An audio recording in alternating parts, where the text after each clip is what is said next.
ating pinakamamahal na Panginoon. Palakpakan po natin ang ating dakilang Diyos na buhay. Praise the Lord, praise the Lord, praise the Lord. Puri ng ating dakilang Diyos. Ang pinakamataas na pagpupuri, pagsamba, pagluwalhati, at pagdadakila ay walang iba kundi sa ating dakilang Diyos na buhay, sa ating pinakamamahal na Panginoong Hesukristo. Buhay at matunog na palakpak po para sa ating dakilang Diyos. Hallelujah, hallelujah. At dobleng paggalang po sa ating beloved parents in the Lord.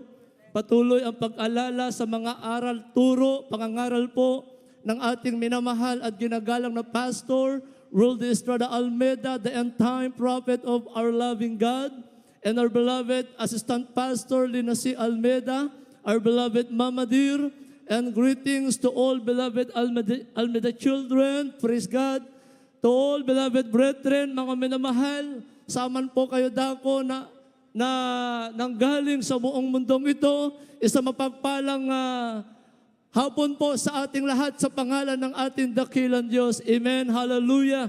Sa lahat po ng aking kapwa magagawa, sa lahat ng ating mga beloved preachers, ordained preachers, purihin ng Diyos, on behalf of the Isabela Province and Cagayan Province, praise God, ipinapabutin po mga minamahal ang blessed birthday commemoration sa ating beloved Honorable Evangelist, Pastor Roldy Estrada Almeda, amen, the end-time prophet of our loving God, and our beloved and happy birthday po to our beloved Minister Waldy James Potts Almeda Jr. Praise the Lord.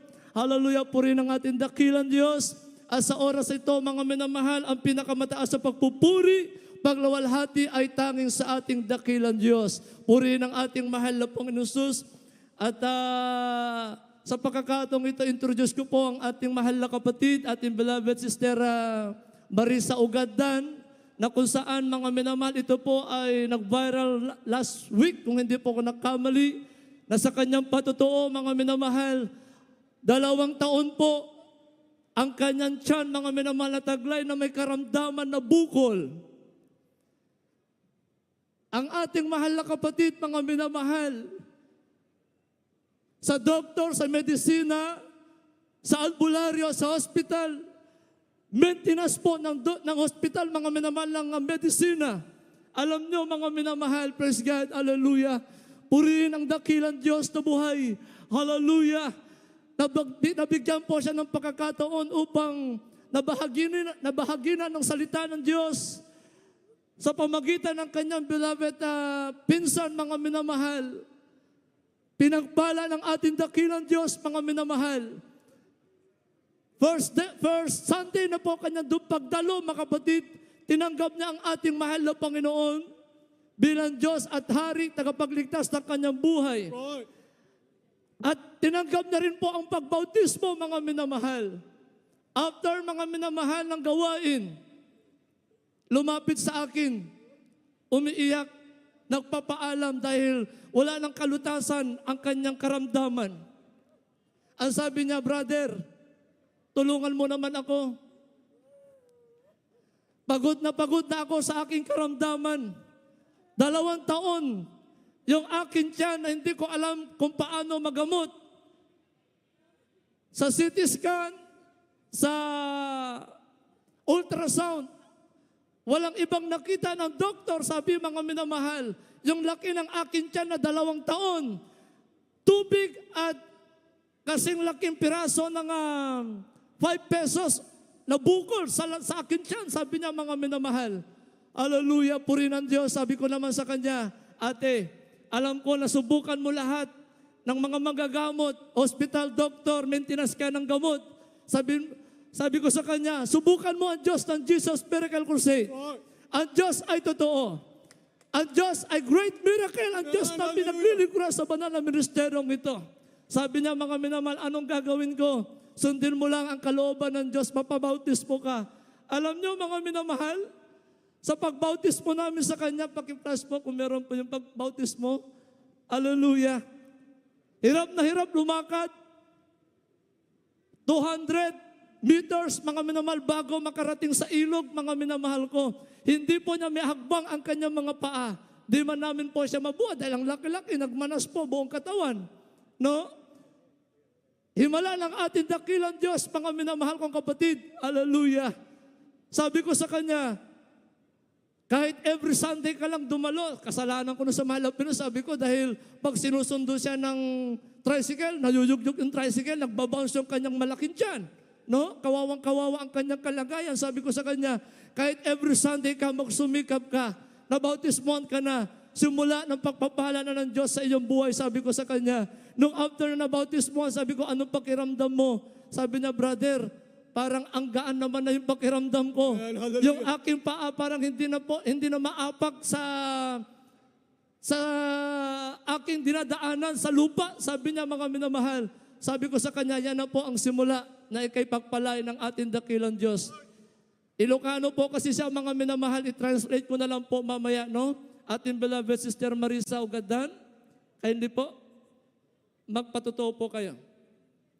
Ibigay niyo. Pakilala kayo. Sige na, sige na. Sound. Ako si Shakli Marisa Ugadan. Tungdo ti bagbagada kanyak narigatan na nga ajay bagada kanyak isu ata ubing nga duwa. Mabuting pa nila kay ko bagana nga tiyanak. Alas 12 nga rabi naganakag ta lalaki. Mabuting pa nila kay ko nga magwakanyak ta direct dis bulak ko ma direct yung war ubing. Idi naganakag alas 12. Bigat jali alas net bigat tika itare nak di hospital di kabagan bagada pa nga adda pa may isa isu ata babae isu nga aming reino nga napanak ating api Diyos ti pugno nga aming nga sakit ati maglalaing aming nga sakit uray kanser kung kunada laing dahil ito nga sa tuloy-tuloy yung laing sa kanyak. O, dua nga tawing nga laganakak sa ating kambal ko. Ay so ata dito GMMMJ 5 dati June 3. At basa nanto no Lunes. Ayay lang di mabagak kanya yun. Praise the Lord. Follow up lang. Alas 12 po ng hating gabi po, mga minamahal, siya po ay iihi, no? Hindi niya sukat akalangin nung siya po ay mag-CR dahil alas 12 ng gabi, hating gabi, mga kapatid, biglang sabi niya, Lakay, tulungan mo ako. Parang may lalabas, sabi niya. No? Nung lumabas, mga minamahal, sabi ng kanyang asawa, manganganak ako, sabi ni Sister Marisa. Paano ka manganganak? Sabi ng kanyang sweetheart. Paano ka manganganak? 2 taon, may sakit yung tiyan mo, napakalaki, sabi niya. Sabi mismo ng doktor, hindi ka, walang bata na nakita sa ultrasound, walang nakita sa CT scan. Paano ka manganganak? Alam niyo, mga minamahal, natakot ang ating mahal na kapatid. Bakit ka natakot, kuya?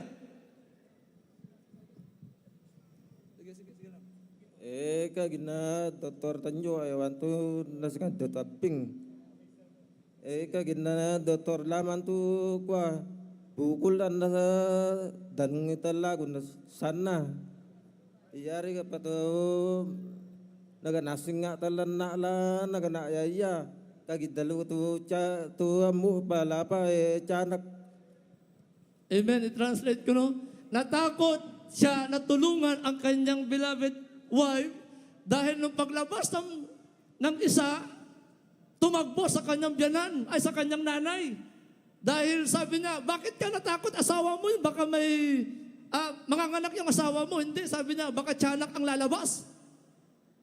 Sabi, mga minamahal, baka tiyanak ang lalabas. Alam niyo, bigla lang po nalaglag itong isa, mga minamahal, alas 12 ng gabi. Bago tinagbo, mga minamahal, sa hospital, alas 8 na po. Yung pusot ng baby, mga minamahal, nandun pa. No? Yung pusot ng baby, nandun pa sa, hindi pa nakat, mga minamahal, yung pusot. Grabing himala ng Diyos. 12 to 8 hours, mga minamahal, ilang oras yun. At ang sabi ng doktor, meron pang isa, sabi mga minamahal. At hindi po niya alam na meron pa palang isa, mga minamahal na lalabas. Hallelujah! Tinagpo na naman po sa provincial, mga minamahal. Round mga 10 to 11 na po lumabas, mga kapatid. Gaano kalayo yung oras, mga minamahal, ng pagitan. Kung tutuusin, mga minamahal, masupukit na po sana yung isa, mga kapatid. Ang Diyos natin ay totoo. Amen. Amen. To God be all the glory, mga minamahal. Praise God. Ito po, mga minamahal, ang ating mahal na kapatid na pinagpalang tunay na sila po, mga minamahal, ay pinaghimalaan ng Diyos ngayon. Yes, hallelujah. 5 years old na po, mga minamahal. Hallelujah.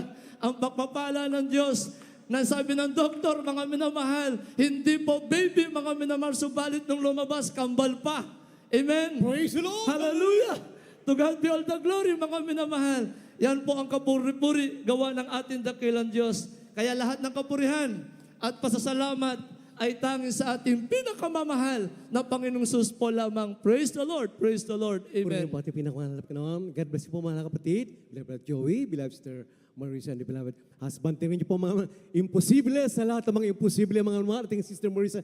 2 taon na, mahabang 2 taon na napakalaki po yung kanila pong tiyan. Yung pong finding or diagnosis po ng doktor po ay mayom or ano po yung bagay na naroon na nagpaparim sa loob ng 2 taon. Pero imposible talaga mangyayari yan mga sa wallet sila ay nakatanggap